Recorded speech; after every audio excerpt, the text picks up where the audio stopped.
What if a mimic was trying to steal your baby? Well, I got an email of a family that is dealing with this right now, and it is terrifying. Guys, headphones, prayers, everything for this one. If you want to send me your true scary story, my email is in my bio. Today's submitter's name is Ash, and Ash and her boyfriend in 2024 moved to Oklahoma to move in with a couple of friends. It's also important to note that Ash is pregnant during this time. We'll call these friends' names Nix and Jake. So one day Ash is upstairs talking to Nix when she thinks that she sees her fiance in the corner. She looks over at her fiance, and her fiance is looking at her like he needs something. So she looks at him and she's like, and he doesn't say anything to her. He just stares at her and then he walks away. So she's like, okay, that's kind of weird. And she continues to talk to Nix. After she's done talking to Nix, a few minutes later, she walks downstairs to go see what her fiance wants. Her fiance's name is Asmodel. So she asks him, hey, what did you need? And he looks at her like she's crazy. He's like, what are you talking about? She's like, I just saw you upstairs. You just stared at me. And he was like, I wasn't upstairs. So this really freaks Ash out, but she doesn't really know what to do with it. So she kind of just brushes it off. A few days later, she's sitting right next to Asmodel, and she looks in the corner and she sees this figure standing in the doorway.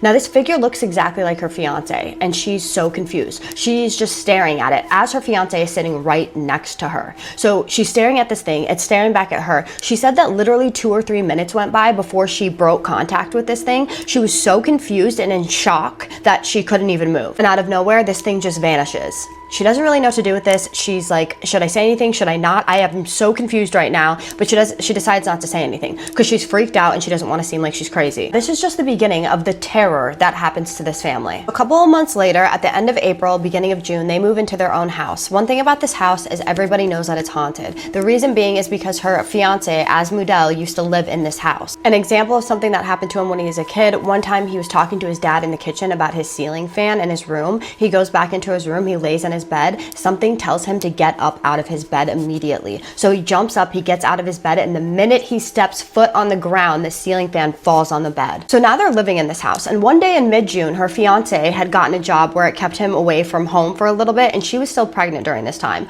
So she's sitting on her couch when she hears footsteps, and she knows that he's at work, so she gets a little concerned, but she checks his location anyway. She looks down at her phone to check his location. She looks up, and when she looks up, she sees him standing in the front doorway. Next to him is a kid standing in the doorway of the bathroom.